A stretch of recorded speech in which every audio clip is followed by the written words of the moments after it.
Week 10 of the fantasy football season. Here's top 15 tight ends.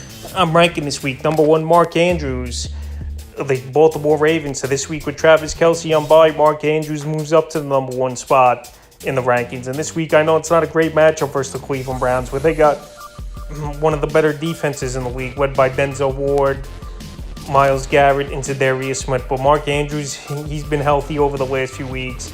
He's been going out there, putting up some big points and making plays. And this Raven team, since they've been feeding Andrews more, have played better football and blowing good teams out. So this week with a decent matchup, and Andrews looking healthier, and him and Lamar back on the same page. He's won number 2, TJ Hockenson of the Minnesota Vikings. So I know Hockenson's a little nicked up, but reports are coming out he's going to be hopeful to play in this game. And with Joshua Dobbs, he was getting the football well, was TJ Hockenson. This matchup's a pretty decent one versus New Orleans, which it could be a mini shootout over there in Minnesota. And Hockenson, he's been a matchup problem for a lot of linebackers and safeties, whoever they're trying to put on him. And even with Justin Jefferson and Kirk Cousins out of the lineup now, Hockenson's still going out there making plays, big target in the red zone. And he's number 2. Number 3, George Kittle of the San Francisco 49ers. So George Kittle, him and Brock Purdy have had good rapport for the most part. In the Week 8 loss versus the Cincinnati Bengals, he went over 120 yards in that one. What a monster game is George Kittle. So Kittle so far has been healthy.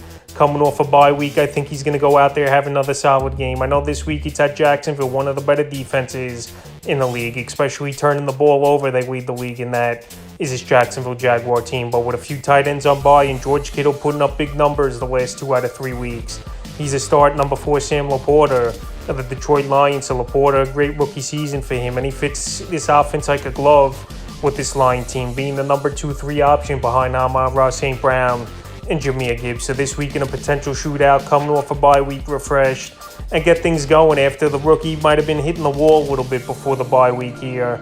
At the Los Angeles Chargers, this could be a potential shootout. I know the Chargers defense the last few weeks has definitely played better football, but Sam Laporta, like I said, he's been a matchup problem all season for most defenses. And this week, once again, he will be at 4. Number 5, another rookie, Dalton Kincaid of the Buffalo Bills. So Dalton Kincaid, the last 2 weeks, he's really taken that tight end job by storm. And he's left Dawson Knox in the dust and on the injured reserve anyway with the wrist injury. So number 2 target in this offense, I think he's jumped over Gabe Davis in the order is Dalton Kincaid. And he's a matchup problem and was the 26th pick overall for a reason in the NFL draft. So last week with 10 catches and over 80 yards at the Cincinnati Bengals. A good matchup here versus the Denver Broncos, where I think he can make plays early and often.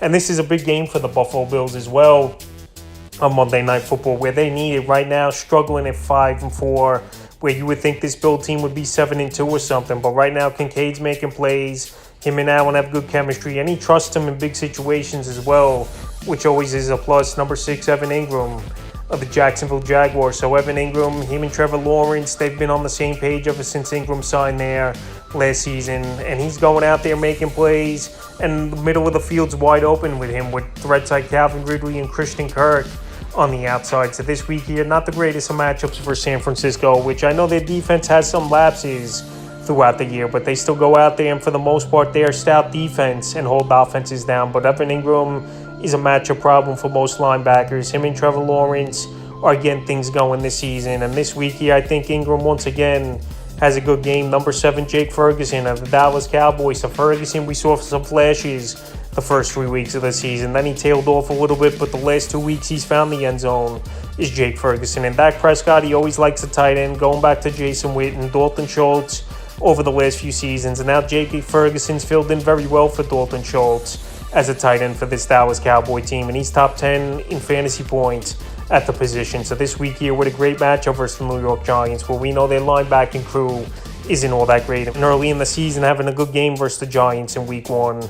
I have him at 7. Number 8, Dalton Schultz of the Houston Texans. So Dalton Schultz and CJ Stroud, they're right now playing on a great level and a high level for this Houston Texan team. Schultz has found the end zone 3 times out of the last 4 games. And last week, what a monster game it was for him. 10 catches, 126 yards, and a touchdown. And that's one of the biggest games you're going to see from the tight end position, besides maybe a Travis Kelce here with the game Dalton Schultz put up. So this week, a tougher matchup, no doubt about it. The Cincinnati Bengals, their defense has been locked in over the last few weeks, but this is a great test for Schultz and this young Houston Texan team to see if they could go in to a Super Bowl contender like the Cincinnati Bengals and hang with them or even try to pull the upset. So Dalton Schultz has been a matchup problem going back to the Dallas Cowboys the last 2-3 seasons, getting a nice contract in the offseason, and now he's contributing with the young quarterback CJ Stroud, who's playing like a 10-year veteran right now. Number 9, Taysom Hill of the New Orleans Saints. So Taysom Hill, the ultimate gadget guy, ultimate line him up anywhere,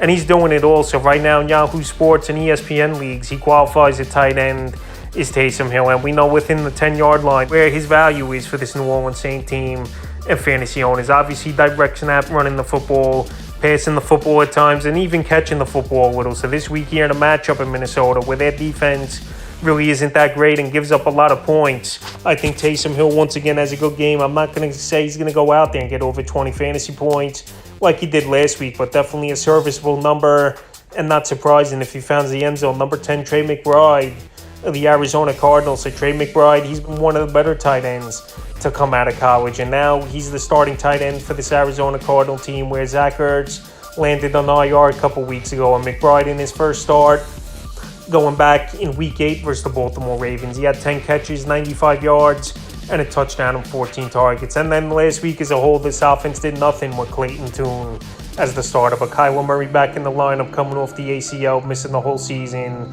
and that's just going to bump up his value a little bit, I believe, here for Trey McBride. So like I said, he's a matchup problem. He's a strong tight end, could run the routes, and he's got burner speed as well. So this week here versus Atlanta defense that the last few weeks teams have really torched, I think Trey McBride has a good game and a bounce-back game. Number 11, Kyle Pitts of the Atlanta Falcons. So Kyle Pitts, I think his value's gone up now with Taylor Heineke at quarterback. He's at least a quarterback that's a gunslinger and gets the football down the field. So last week, 9.60 fantasy points for Kyle Pitts. That's a solid number. This week, a potential shootout at the Arizona Cardinals. Another indoor game, which obviously is always a plus. And he's been a matchup problem is Kyle Pitts. You just got to get him the football in the right places, and he could go out there, make yards after catch.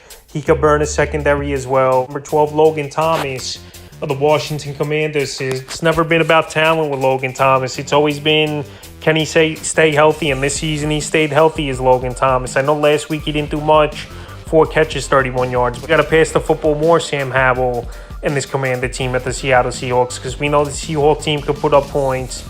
We know that it's going to be loud over there with the 12th man. And this run game really hasn't been all that great in terms of yard per carry and having big plays with Brian Robinson and Gibson. Robinson's been great within the 10s and finding the end zone, but in terms of moving the football down the field, it's been through the passing game. So after a pedestrian game last week, I think Thomas bounces back in a game where they throw a lot. Number 13, Jonnu Smith of the Atlanta Falcons. So right now we haven't seen this in a long time. We're pretty much weekly 2 tight ends on the same team are startable with Pitts and Jonnu for this Atlanta Falcon team. So Jonnu Smith last week, 100 yards, found the end zone. This week here, good matchup at Arizona. And Taylor Heineke, like I said, at least he could get the football to a Drake London, Pitts, Jonnu Smith, and Mac Hollins in this offense. And this week in a potential shootout at the Arizona Cardinals, Jonnu Smith once again will be a serviceable option. Number 14, Cade Otton of the Tampa Bay Buccaneers. So Cade Otton, he finally had that breakout game, and this season he's been a serviceable tight end with 4 games with 8 or more fantasy points. So right now this tight end position has strengthened over the last few weeks here. We're coming into the season a lot of question marks where most people would take that tight end early not to miss out. I know this week here Travis Kelce on bye and Dallas Goedert on bye and out 4 weeks with a broken forearm. But anyway, Cade Otton, a great game last week. He's a big 6'5", 6'6" target, especially in the red zone. And him and Baker Mayfield are starting to get things going. So this week he in a good matchup versus Tennessee Titans that aren't great versus the pass, where you could move the football in the passing game on them. I think Cade Otton once again has a good game. And the 15th and final tight end up rankings, Cole Kmet of the Chicago Bears. So Cole Kmet last week 2 touchdowns. That was with Tyson Beckett. This week here versus a weak defense, a Thursday night game as well, where it's usually high scoring, at least from one team. And we saw on the Thursday night early in the season where the Bears put up 40 points at the Washington Commanders. So this week here, Cole Kmet, I don't think he'll match what he did last week, but definitely put in a decent performance. So that's the top 15 tight ends I'm ranking here for Week 10 of the fantasy football season.